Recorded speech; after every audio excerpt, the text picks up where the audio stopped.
Mathematics को physics का language कहा जाता है। मतलब ये हुआ कि फिजिक्स को समझने के लिए पहले हमें कुछ मैथमेटिकल टूल्स जानने होते हैं। बिना मैथमेटिकल टूल्स जाने हुए फिजिक्स को समझना बड़ा मुश्किल है। इसलिए हम लोग कुछ मैथमेटिकल टूल्स यानी कि कुछ इम्पॉर्टेंट मैथमेटिक्स सीखेंगे जो कि फिजिक्स में बार बार यूज आता है। ठीक, तो हम लोग जैसे कहा अभी हमने कि mathematics is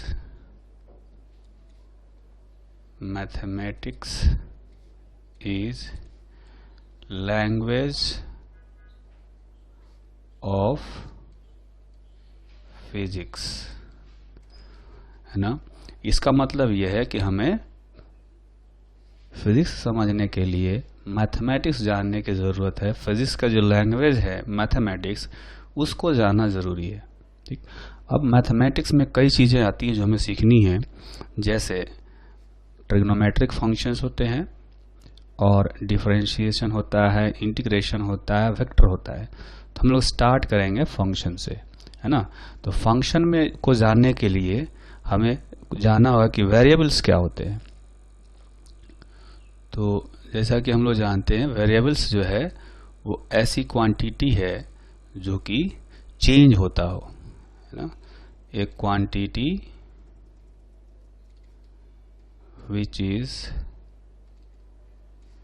changing,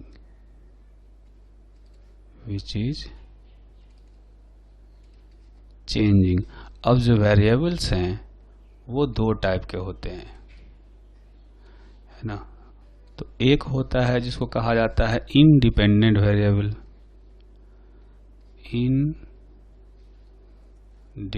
dependent variable, और दूसरा होता है जिसको कहा जाता है डिपेंडेंट वेरिएबल। तो जैसा ही नाम में ही जो है ये दिख जाता है कि इंडिपेंडेंट का मतलब ये हुआ कि ये किसी भी दूसरे वेरिएबल से इंडिपेंडेंट होता है ना।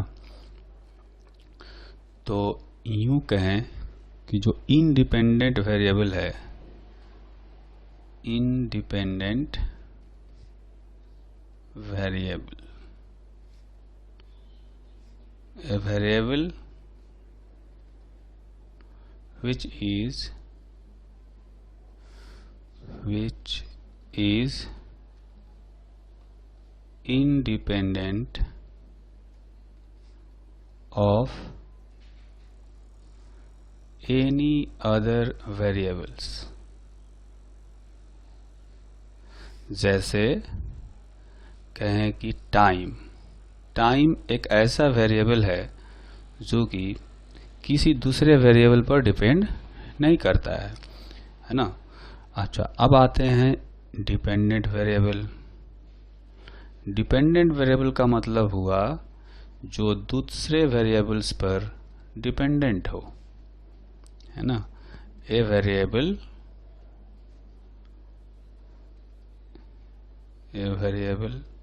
which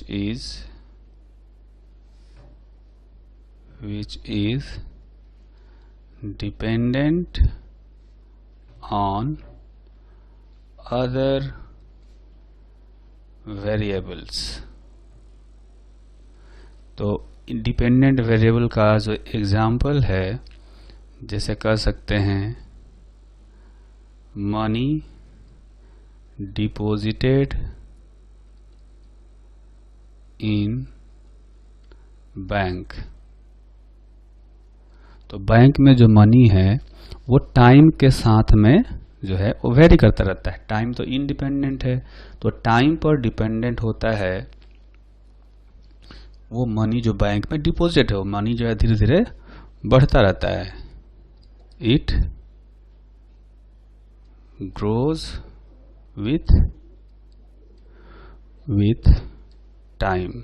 जैसे जैसे टाइम बढ़ेगा तो पैसा जो है बैंक में रखा हुआ है वो बढ़ता रहता है। तो इस तरह से कह सकते हैं कि ये जो वेरिएबल है मनी जो बैंक में डिपॉजिट किया गया है वो टाइम डिपेंडेंट है, वो टाइम के साथ में बढ़ता रहेगा। ये हो गया डिपेंडेंट वेरिएबल। अब एक होता है फंक्शन। फंक्शन क्या करता है, वो डिपेंडेंट और इंडिपेंडेंट वेरिएबल्स में रिलेशन बताता है ना। तो कह सकते हैं कि फंक्शन इट गिव्स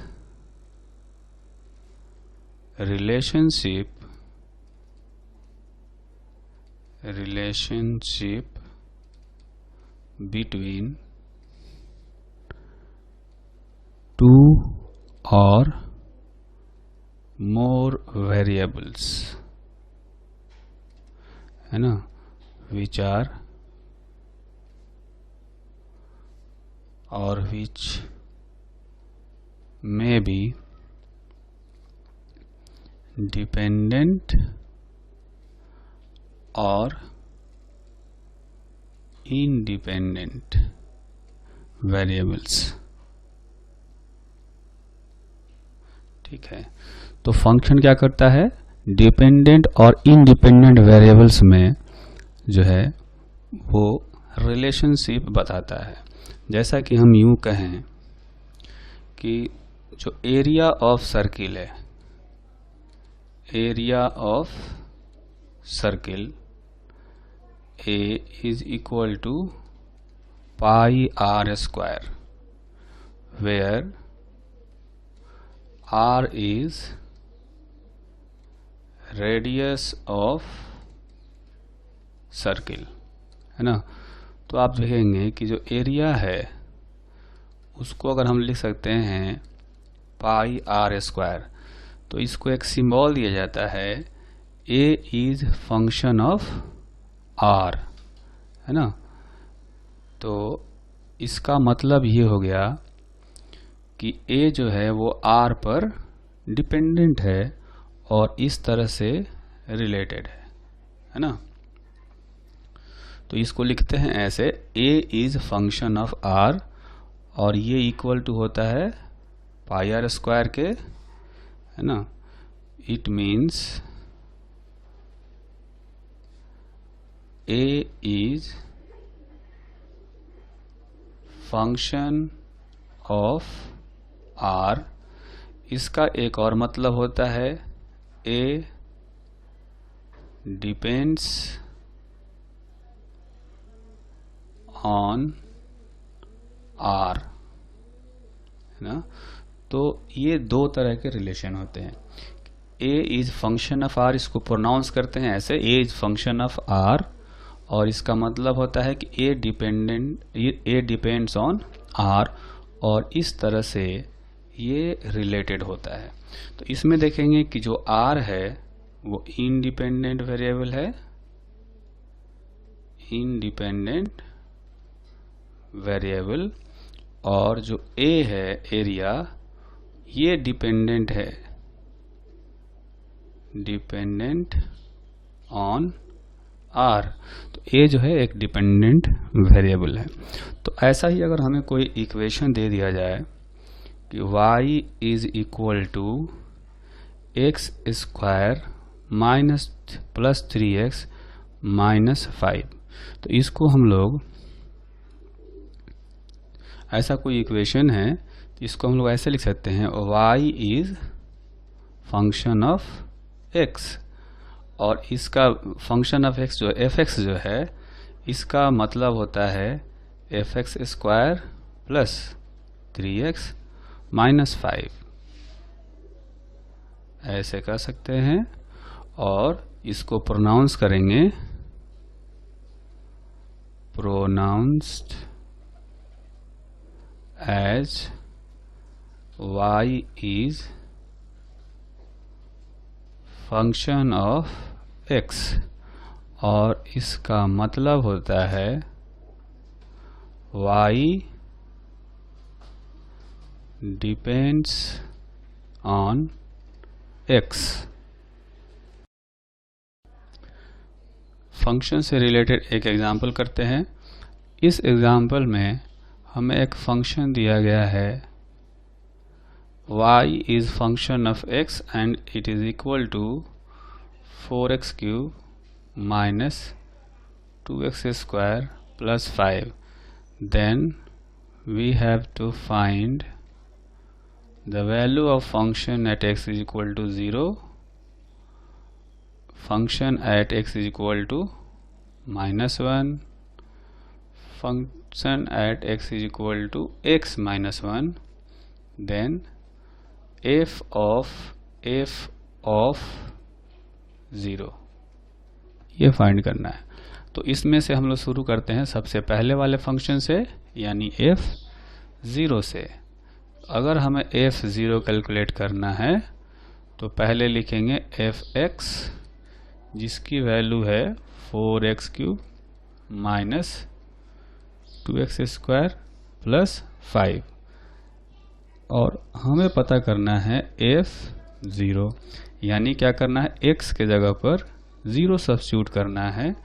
तो इसमें रखेंगे x के जगह पर 0, ठीक है। तो ये रखने से ये आ जाएगा 5। इसका मतलब ये हुआ कि the value of function at x is equal to 0 is 5, एक आ गया। उसके बाद जो दूसरा वैल्यू है वो हम लोग कैलकुलेट करेंगे। उसमें हमें फंक्शन का value x is equal to -1 पर कैलकुलेट करना है, ठीक है। तो जैसा कि हमें फंक्शन दिया गया है, फंक्शन दिया गया है 4x³ माइनस 2x² प्लस 5, और हमें कैलकुलेट क्या करना है, function at x is equal to -1। तो आप देखेंगे कि यहाँ पर x के जगह पर -1 सब्स्टिट्यूट करना है। तो इसमें रखेंगे x का वैल्यू -1 रखेंगे, 2 -1 होल स्क्वायर प्लस 5, तो ये हो जाएगा -4 -2 प्लस 5, और ये हो जाएगा -1, यानी f-1 इज इक्वल टू -1 आ गया, ठीक है। तो दूसरा वैल्यू आ गया। इसके बाद थर्ड पूछा गया है f(x-1), है ना। तो f(x-1) का वैल्यू हमें कैलकुलेट करने के लिए कहा गया है ना। तो जैसा कि हमें एक ये फंक्शन दिया गया है 4x³ माइनस 2x² प्लस 5, तो देखेंगे कि x के जगह पर हम लोग क्या करेंगे, x -1 सब्स्टिट्यूट करेंगे, है ना। x के जगह पर x -1 सब्स्टिट्यूट करना है। तो रखेंगे यहाँ पर x -1 whole cube minus 2x -1 whole square plus 5, तो यही वैल्यू हो गया। इसको चाहे तो सिंप्लीफाई कर सकते हैं, है ना, या ऐसे भी छोड़ सकते हैं, ठीक है। इसके बाद जो फाइनल वैल्यू पूछा गया है f of 0, है ना। फाइनली हमें पूछा गया है f of 0। तो f of ये जो f0 है, इसकी वैल्यू हमने, ये जो f0 है इसकी वैल्यू हमने अभी कैलकुलेट की है, वो आया है 5।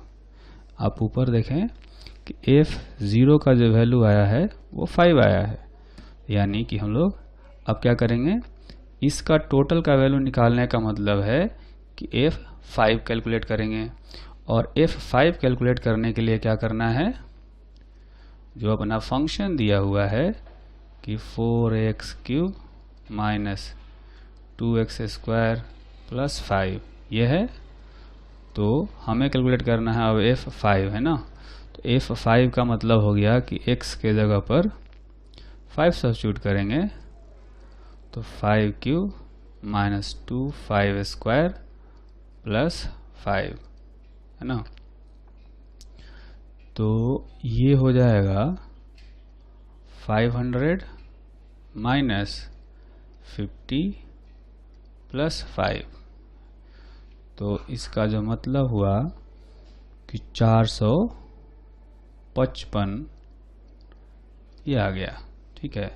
तो इसका फाइनली हम लोग ये कंक्लूजन निकाल सकते हैं कि f of f of 0 is equal to f5 is equal to 455।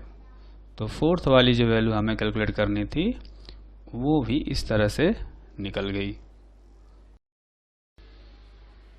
तो जो फंक्शन होते हैं वो कई तरह के होते हैं, कुछ ट्रिग्नोमेट्रिक फंक्शन होते हैं, कुछ एक्सपोनेंशियल फंक्शन होते हैं, है ना। तो जो फंक्शन है वो कुछ इस तरह के होते हैं, कुछ होते हैं जिनको कि कहा जाता है ट्रिग्नोमेट्रिक फंक्शन। ट्रिग्नोमेट्रिक फंक्शन, कुछ होते हैं लॉगरिथमिक फंक्शन, और कुछ होते हैं एक्सपोनेंशियल फंक्शंस। एक्सपोनेंशियल फंक्शंस और साथ में कुछ इनवर्स फंक्शन भी होते हैं। तो इनमें से ट्रिग्नोमेट्रिक फंक्शंस के बारे में हमने पहले भी पढ़ा हुआ है ना, लेकिन अब जो है थोड़ा सा कुछ ऐसे डिटेल में पढ़ेंगे और कुछ फॉर्मूले हम लोग पढ़ेंगे जो कि बिल्कुल ही नए हैं, हमने 9th 10th में या पहले नहीं पढ़ा है। ठीक है, तो ऐसा करते हैं कि इसमें से सबसे पहले हम लोग ट्रिग्नोमेट्रिक फंक्शन को समझने की कोशिश करते हैं, है ना। उसके लिए हमें जानना होगा, पूरी ट्रिग्नोमेट्री जानना होगा। तो ट्रिग्नोमेट्री में हम समझेंगे पहले कि एंगल कैसे मेजर करते हैं, है ना। तो ऐसे मान लें कि यहाँ पर ये कोई एक सर्कुलर आर्क है, ठीक है। एक सर्कुलर आर्क यहाँ पर बना लेते हैं। सपोज ये यहाँ से यहाँ तक ये छोटा सा आर्क है, मान लेते हैं A से B तक, ठीक। और ये जो सर्किल है, इस सर्किल का रेडियस है R। ये जो आर्क AB है वो थीटा एंगल बना रहा है, ठीक। तो एंगल थीटा को हम लोग लिख सकते हैं, angle theta is equal to arc length divided by radius of circle. तो यहाँ पर आर्क लेंथ जो है उसको हम लोग लिख सकते हैं A B arc divided by radius R, है ना। अगर ऐसा हो कि इस आर्क का लेंथ हम लोग मान लेते हैं कि एस है ना, तो इसको लिख सकते हैं एस बाई आर, और ये हो गया एंगल। तो एंगल में और रेडियस में ये रिलेशन होता है, ठीक। अब एंगल मेजर करने के दो तरह के यूनिट होते हैं, वैसे 3 तरह के यूनिट होते हैं, हम लोग यहाँ पर 2 तरह के सिर्फ सीखेंगे। एक यूनिट होता है डिग्री, यूनिट्स ऑफ एंगल, एक होता है डिग्री और एक होता है रेडियन, ठीक है। इन दोनों में रिलेशन को समझने के लिए हम लोग पहले ऐसे जानेंगे कि जैसे एक पॉइंट है, तो इस पॉइंट के अराउंड टोटल एंगल जो डिग्री में होता है वो होता है 360 डिग्री, है ना। तो अगर ऐसा कहें, जबकि रेडियन में उसको कहते हैं 2 पाई, है ना। तो 360 degree is equal to 2 pi radian होता है। इसका मतलब ये हुआ कि 1 degree is equal to 2 pi by 360 radian होगा, यानी पाई बाई 180 रेडियन होगा, ठीक है। तो एक तो ये रिलेशन है, और उसी तरह से हम यूँ कहें कि 2 पाई रेडियन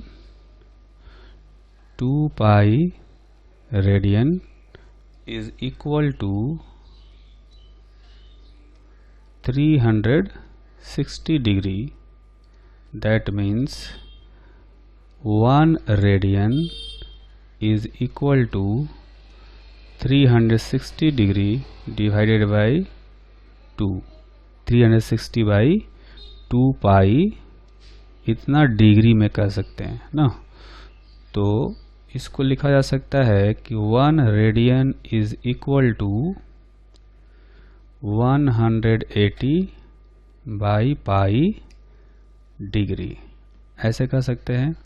ठीक, तो हमने कुल मिलाकर के यहाँ से रिलेशन निकाला कि 1 डिग्री जो है वो पाई बाई 180 रेडियन के इक्वल होता है और 1 रेडियन 180 बाई पाई डिग्री के इक्वल होता है।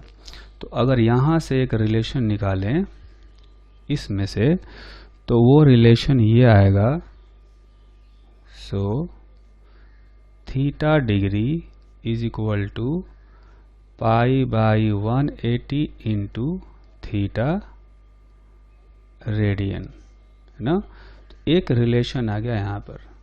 अगर हमें कन्वर्ट करना हो कि अगर डिग्री से रेडियन में कन्वर्ट करना हो तो हम लोग ऐसे कन्वर्ट कर सकते हैं। और उसी तरह से अगर ये पता हो कि 1 रेडियन जो होता है 180 बाई पाई डिग्री इक्वल होता है, ठीक, तो थीटा रेडियन जो होगा वो हो जाएगा 180 by pi into theta degree.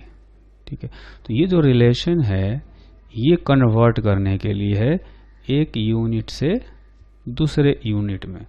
ठीक है, तो सबसे ज़्यादा जरूरी ये है कि हम लोग ये फॉर्मूला याद रखें कि 1 डिग्री पाई बाई 180 रेडियन होता है और 1 रेडियन 180 बाई पाई डिग्री का होता है। तो थीटा डिग्री या थीटा रेडियन को जो है दूसरे यूनिट में कन्वर्ट कर सकते हैं। जैसे एक एग्जांपल से समझते हैं। इस एग्जांपल में हम लोग मान लेते हैं convert 30 degree 60 degree and 90 degree into radian.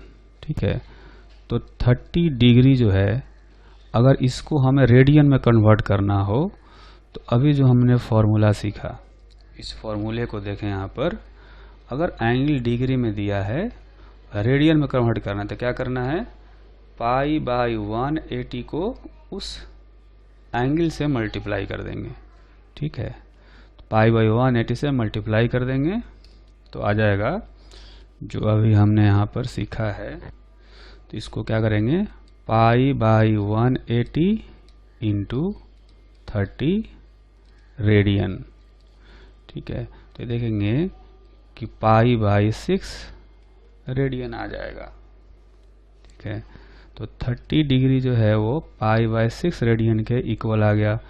उसी तरह से 60 डिग्री है तो 60 डिग्री में क्या करेंगे, इसको पाई बाई 180 से मल्टीप्लाई कर देंगे 60 को, तो ये रेडियन में आ जाएगा, यानी ये आ जाएगा पाई बाई 3 रेडियन। ठीक है, तो एक तो ये तरीका हो गया। उसी तरह से थर्ड एंगल है 90 डिग्री। इस 90 डिग्री को हमें अगर कन्वर्ट करना हो अगर रेडियन में तो पाई बाई 180 से मल्टीप्लाई कर देंगे 90 में, इतना रेडियन आ जाएगा, यानी कि पाई बाई 2 रेडियन। तो 90 degree is equal to pi by 2 radian हो गया। ठीक, उसी तरह से हमसे दूसरे फॉर्म में कन्वर्ट करने के लिए पूछा जा सकता है। जैसे मान लेते हैं कि convert pi by 6 to pi by 3 and 3 pi into degree. तो ये एंगल्स रेडियन में दिए गए हैं और हमें कन्वर्ट करना है डिग्री। तो उसके लिए क्या करेंगे कि पाई बाई 6 है, इसको हमें डिग्री में कन्वर्ट करना है। तो डिग्री में कन्वर्ट करने के लिए ये रिलेशन, अगर रेडियन में दिया हो थीटा तो थीटा को हम लोग क्या करेंगे 180 बाई पाई से मल्टीप्लाई करना है। ठीक है, डिग्री रेडियन में कन्वर्ट करने के लिए पाई बाई 180 से मल्टीप्लाई करना है और रेडियन से डिग्री में कन्वर्ट करने के लिए 180 बाई पाई से मल्टीप्लाई करना है, ये ध्यान रखेंगे। तो इस तरह से जो दूसरा अपना एग्जाम्पल है ना। इसको हम लोग करते हैं π/6 है, इसको हम लोग कन्वर्ट करना है तो 180/π से मल्टीप्लाई कर देंगे। ठीक है, तो अब देखेंगे कि ये 30 डिग्री आ गया। तो π/6 रेडियन का मतलब हो गया 30 डिग्री। उसी तरह से अगर 2π/3 है, इसको हमें अगर डिग्री में कन्वर्ट करना है तो 180/π से मल्टीप्लाई कर देंगे, है ना। तो ये हो जाएगा, यहाँ पर 2π/3 से मल्टीप्लाई करना पड़ेगा। इसको हम लोग थोड़ा करेक्ट करते हैं। ये है अपना 2π/3 से मल्टीप्लाई करना है, तो 2π/3, तो पाई कैंसिल हो जाएगा, ये पाई और ये pi cancel, 360 degree divide by 3 यानी कि 120 हो गया ये। तो 2π/3 का मतलब हो गया 120 डिग्री। इसी तरह से अगर हमें 3π को कन्वर्ट करना हो डिग्री में तो 180/π से 3π में मल्टीप्लाई कर देंगे, तो ये हो जाएगा 180, पाई कैंसिल हो गया, इंटू 3, ये हो जाएगा 540 डिग्री। तो अभी जो हमने 2 क्वेश्चंस किए, उन क्वेश्चन से जो कंक्लूजन निकला, उस कंक्लूजन को हम लोग एक बार लिखते हैं, है ना। तो कह सकते हैं for conversion from degree to radian,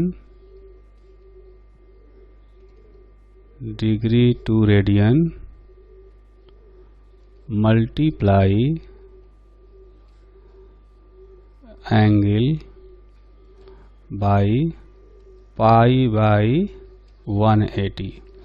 और जो दूसरा कंक्लूजन है for conversion from radian to degree, multiply the angle by 180/π। ठीक है, तो जैसा कि आप एग्जाम्पल से देख लेते हैं एक बार, कि जैसे पहले जो एग्जाम्पल था, अगर इस एग्जाम्पल को देखें, है ना, ये जो एग्जाम्पल है, इस एग्जाम्पल हमने क्या किया था, रेडियन में कन्वर्ट किया था। तो रेडियन में कन्वर्ट करने के लिए देखेंगे π/180 से मल्टीप्लाई किया 30 में, यहाँ भी π/180 से मल्टीप्लाई किया 60 में, और 90 में π/180 से मल्टीप्लाई किया है। ठीक, मतलब कि अगर डिग्री से रेडियन में कन्वर्ट करना हो तो π/180 से मल्टीप्लाई करना है। यही कंक्लूजन अभी हमने नीचे अभी लिखा है। ठीक है, पहला कंक्लूजन है कि अगर डिग्री से रेडियन में कन्वर्ट करना हो तो एंगल को π/180 से मल्टीप्लाई करें। ठीक, उसके बाद अगर आप देखें तो जो दूसरा प्रॉब्लम हमने किया था, उसमें रेडियन में एंगल दिया था और हमें डिग्री में कन्वर्ट करना था। तो रेडियन से डिग्री में कन्वर्ट करने के लिए 180/π से मल्टीप्लाई किया, है ना, फिर 180/π से यहाँ भी मल्टीप्लाई किया 3π में। ठीक, और यहाँ भी देखेंगे तो 180/π से। तो रेडियन से डिग्री में कन्वर्ट करना हो तो 180/π से मल्टीप्लाई करना होता है। ये हमने दूसरे कंक्लूजन में लिखा है कि अगर एंगल को रेडियन से डिग्री में कन्वर्ट करना हो तो जो भी एंगल दिया हुआ है उसको 180/π से मल्टीप्लाई करना है।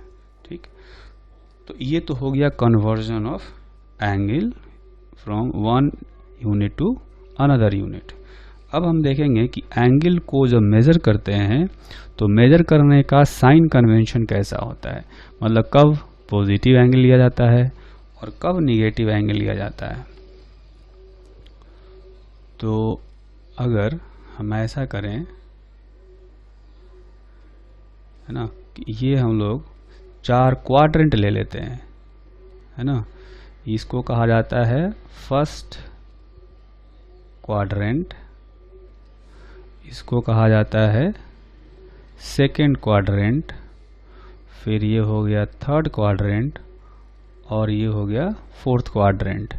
ठीक, तो जब कोई एंगल है, जैसे ये एक लाइन है ना, तो ये इस एक्स एक्सिस से जो एंगल मेजर किया जाएगा इधर एंटी क्लॉकवाइज डायरेक्शन में, तो ये जो एंगल है थीटा, इसको माना जाएगा पॉजिटिव, है ना। तो ये कहा जा सकता है कि angles measured in anticlockwise sense are positive. ठीक है, उसी तरह से अगर क्लॉकवाइज डायरेक्शन में एंगल मेजर करेंगे तो फिर हम लोग निगेटिव उसको लिया जाता है। जैसे अगर यही लाइन है, इसका एंगल हम लोग इधर से भी मेजर बता सकते हैं, ऐसे, है ना। तो जब क्लॉकवाइज डायरेक्शन में मेजर करेंगे तो जो भी एंगल आएगा, जैसे इसको अगर मान लें, ये हो जाएगा एंगल 2 पाई माइनस थीटा, है ना, मतलब कि 360 माइनस थीटा भी लिख सकते हैं। तो इस एंगल को जो क्लॉकवाइज डायरेक्शन में मेजर किया गया, उसको हम लोग निगेटिव लेते हैं।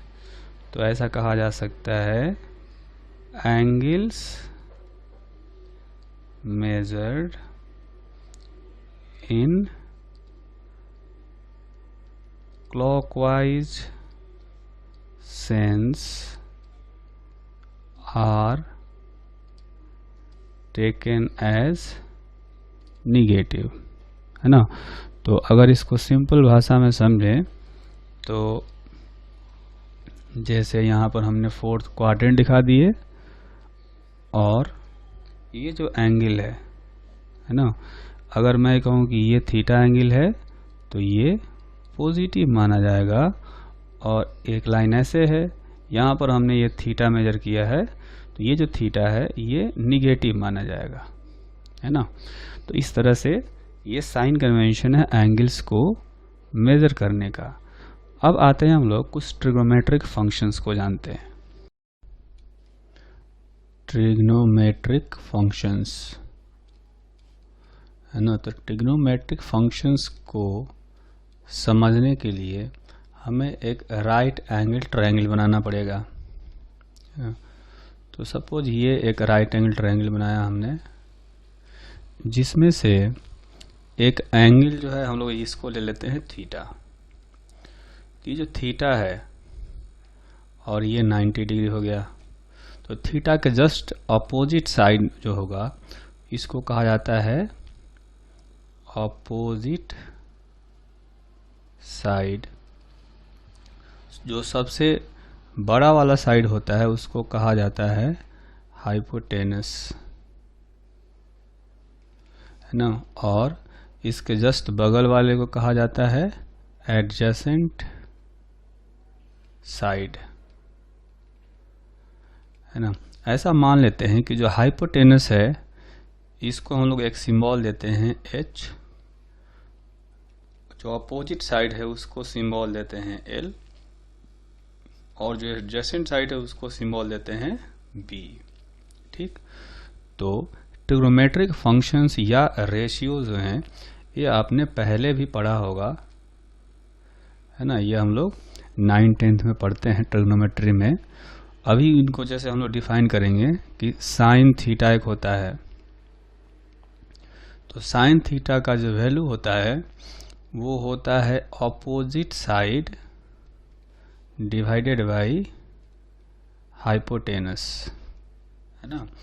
यानी कि अपोजिट साइड हो गया L और हाइपोटेनस हो गया H। तो ये दो साइड्स का जो रेशियो होता है वो साइन थीटा के या फंक्शन के इक्वल होता है। उसी तरह से अगर हम लोग कहें कॉस थीटा, तो कॉस थीटा का जो वैल्यू आएगा वो होता है adjacent side divided by hypotenuse, है ना। तो एडजेसेंट साइड का सिंबल हमने दिया हुआ है बी और हाइपोटेनस है एच। ठीक, उसी तरह से अब हम लोग कैलकुलेट करेंगे tan थीटा का वैल्यू, है ना। तो जो tan थीटा होता है उसको हम लोग कहते हैं opposite side divided by adjacent side. तो जो tan थीटा है ये होगा opposite side divided by adjacent side, है ना। ये हो गया। आप देखेंगे कि L डिवाइडेड बाई B, और इसको हम लोग ऐसे भी लिख सकते हैं sine theta by cos theta. Sine theta by cos theta भी निकालेंगे तो L बाई B आएगा। ठीक, तो एक तो ये फॉर्मूला हुआ साइन थीटा का, फिर जो दूसरा है ये है कॉस थीटा का, और जो थर्ड है ये है tan थीटा का फॉर्मूला। उसी तरह से हम लोग कैलकुलेट कर सकते हैं सेक थीटा, कॉसेक थीटा और कॉट थीटा का। तो कॉट थीटा जो है इसको हम लोग डिफाइन करते हैं adjacent side divided by opposite side,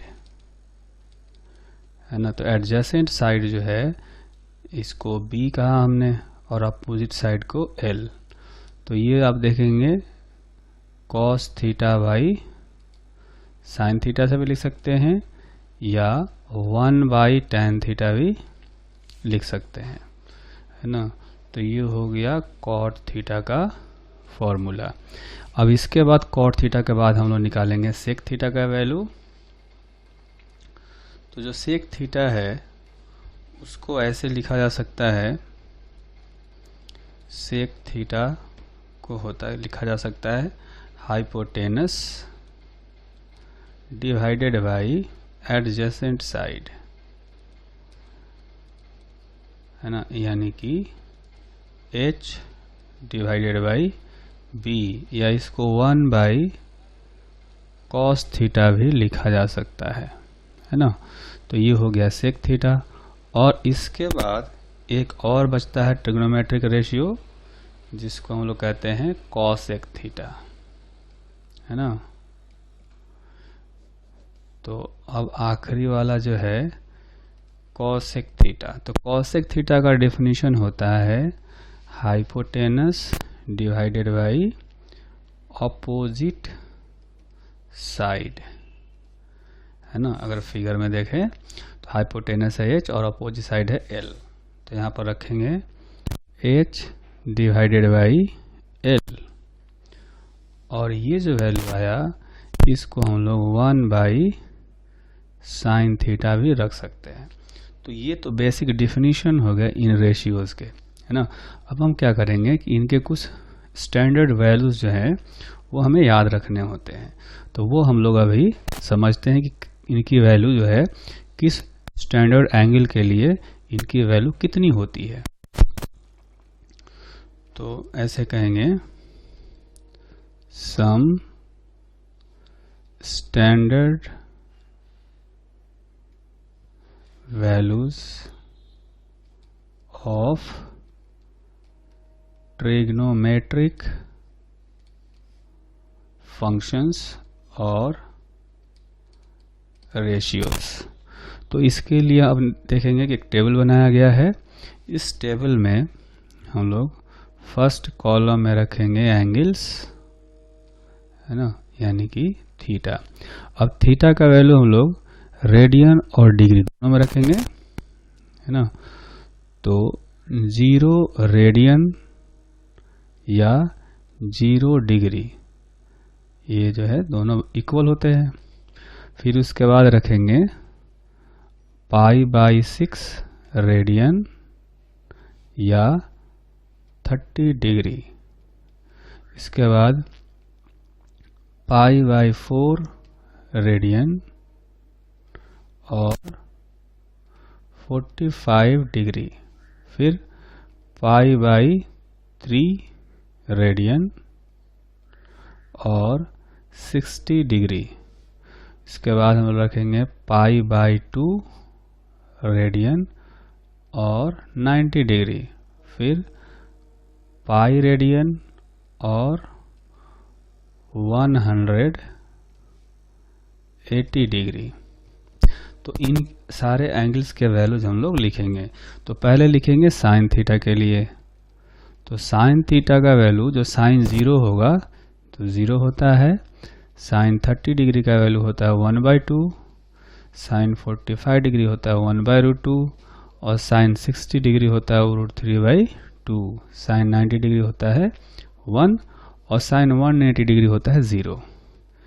इसके बाद लिखेंगे कॉस थीटा का। तो कॉस 0 होता है 1, कॉस 30 डिग्री होता है √3/2, कॉस 45 डिग्री होता है 1/√2 और कॉस 60 डिग्री होता है 1/2, कॉस 90 डिग्री 0 और कॉस 180 डिग्री -1। ठीक, इसके बाद हम लोग लिखेंगे tan थीटा का वैल्यू।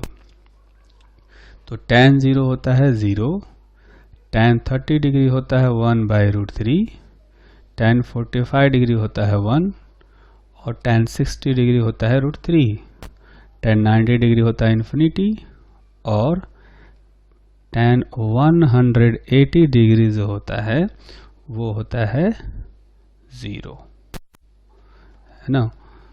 तो इस तरह से कह सकते हैं कि tan थीटा तक का वैल्यू हमने कैलकुलेट कर लिया, है ना। अब हम कैलकुलेट करेंगे cot थीटा का वैल्यू। तो cot थीटा का वैल्यू कैलकुलेट करने के लिए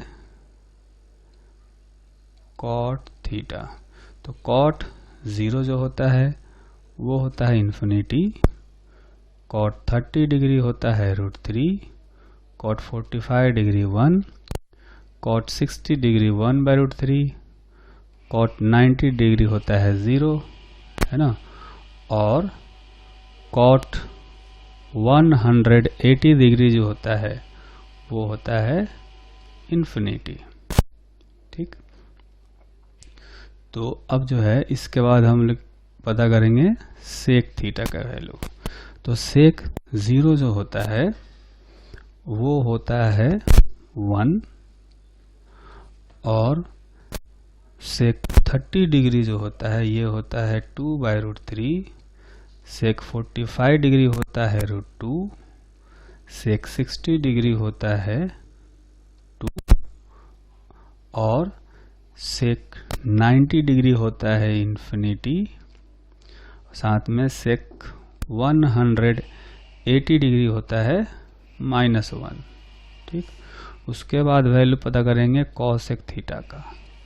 तो कॉसेक 0 डिग्री जो होता है वो होता है इन्फिनिटी, कॉसेक 30 डिग्री होता है 2, कॉसेक 45 डिग्री होता है √2, कॉसेक 60 डिग्री का वैल्यू होता है 2/√3 और कॉसेक 90 डिग्री जो होता है वो होता है 1। ठीक, कॉसेक 180 डिग्री होता है इन्फिनिटी। ठीक है, तो ये सारे ट्रिग्नोमेट्रिक वैल्यूज हो गए जो हमें याद रखना होता है। इनके वैल्यू कभी भी यूज में आते हैं। इनके अलावा हमें कुछ और एंगल्स होते हैं जिनको कि याद रखना होता है और उनको याद रखने के लिए हम लोग एक ट्रायंगल याद रखते हैं, है ना। जैसे मैं कहूँ कि एक ट्रायंगल बनाया हमने, राइट एंगल ट्रायंगल, इसमें से एक एंगल जो है 37 डिग्री है, एक एंगल जो है वो है 53 डिग्री और ये है 90 डिग्री। ठीक, तो इनमें साइड्स का जो रेशियो होता है वो होता है 3, 4 एंड 5। तो ये ट्रायंगल याद रखने लायक है क्योंकि साइड्स का रेशियो जो है देखेंगे याद रखने लायक है। 3, 4, 5 रेगुलर जो है ये डिजिट आ रहे हैं 3, 4, 5 और 37 जो छोटा एंगल है उसके सामने वाला साइड सबसे छोटा, 53 उससे बड़ा है तो उसके सामने वाला उससे बड़ा और 90 डिग्री सबसे बड़ा है तो इसके सामने का साइड जो है सबसे बड़ा 5 रखेंगे। ठीक, तो ये ट्रायंगल याद रहेगा। तो साइन 37 डिग्री का वैल्यू कैलकुलेट करना हो तो कर सकते हैं।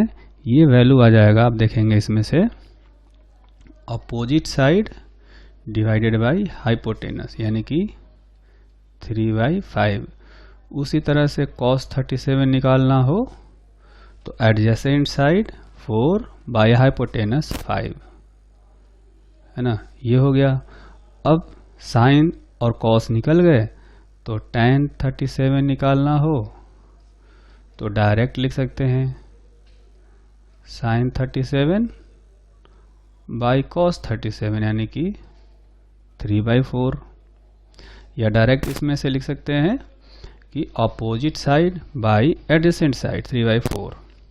उसी तरह से cot 37 का वैल्यू tan का उल्टा होता है, 4/3 हो जाएगा, और sec 37 cos का उल्टा होता है, यानी कि 5/4 हो जाएगा। फिर cosec 37 साइन का उल्टा होता है, यानी कि 5/3 हो जाएगा। ठीक, उसी तरह से अगर हमें 53 का वैल्यू कैलकुलेट करना हो तो साइन 53 होगा, हम लोग बेस ये लेंगे, ये एंगल है, तो एंगल का अपोजिट साइड हो गया 4 और हाइपोटेनस हो गया 5, तो लिखेंगे 4/5। उसी तरह से cos 53 डिग्री का वैल्यू निकालना हो तो एडजेसेंट साइड इस बार 3 होगा और हाइपोटेनस होगा 5, तो 3/5 हो गया। अब tan 53 निकालना हो तो हम क्या करेंगे, इस केस में साइन बाई cos कर लेंगे, तो 4/3 हो जाएगा। या इसमें कर लें अपोजिट साइड, 53 का अपोजिट में 4 है और एडजेसेंट 3 है, तो 4/3 हो जाएगा। इसी तरह से cot 53 हो जाएगा tan का उल्टा, यानी 3/4। sec 53 हो जाएगा cosec का उल्टा, यानी कि 5/3, और जो cosec 53 है वो हो जाएगा साइन का उल्टा, 4/5 का उल्टा, यानी कि 5/4। तो इस तरह से हमें इतने वैल्यूज याद रखने चाहिए, और इसके हायर एंगल्स जो है, मतलब 180 डिग्री से आगे के एंगल जो होंगे उनकी वैल्यू कैलकुलेट करने के लिए हम लोग रूल्स सीखेंगे, है ना। और इन रूल्स को, 2 रूल्स होते हैं, एक होता है कास्ट रूल बोला जाता है और एक बोला जाता है यूनिट सर्किल मेथड। तो बारी बारी से इन दोनों मेथड को हम लोग अभी सीखेंगे।